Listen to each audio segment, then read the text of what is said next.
Ngayon guys, ay magdaing ako ng bangus. Ang liit ng bangus. Oh. Ayan. Kaya, pangdaing lang talaga siya. Yan. Ganyan oh.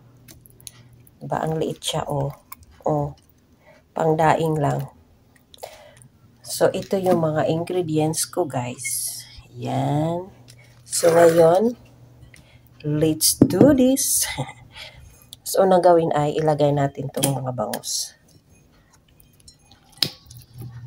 Ko lang alam kung magkasya ba ito. Tapos, lagyan natin ng ganito. Tapos yan. Parang hindi kasya.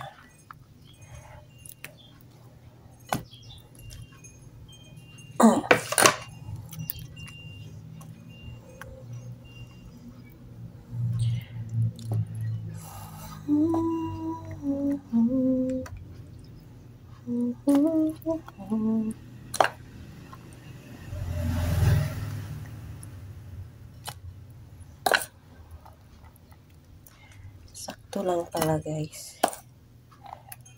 Sakto lang siya. Tapos na natin. Tapos ito.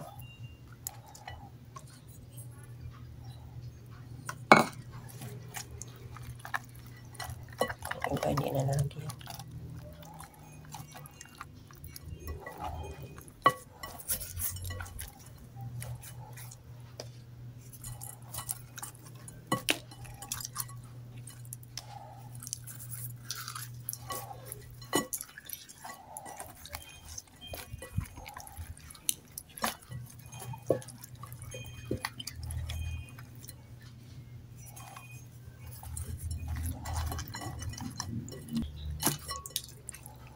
Kailangan kumano yun lahat para manuot-suot ang lasa. Yes. Ang lasa ng ating mga ingredients. So, yan. Ayan na.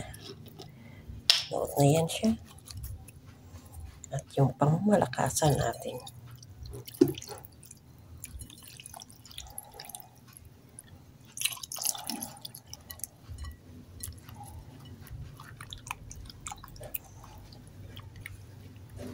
So, ito, imamarinate muna natin ng 1 or 2 hours or kahit anong gusto mong prituhin. Ilagay muna natin ito sa ref. So, ilagay ko muna to sa freezer. Kasi mamayang gabi ko pa to prituhin. So, ayan. Ilagay ko muna dyan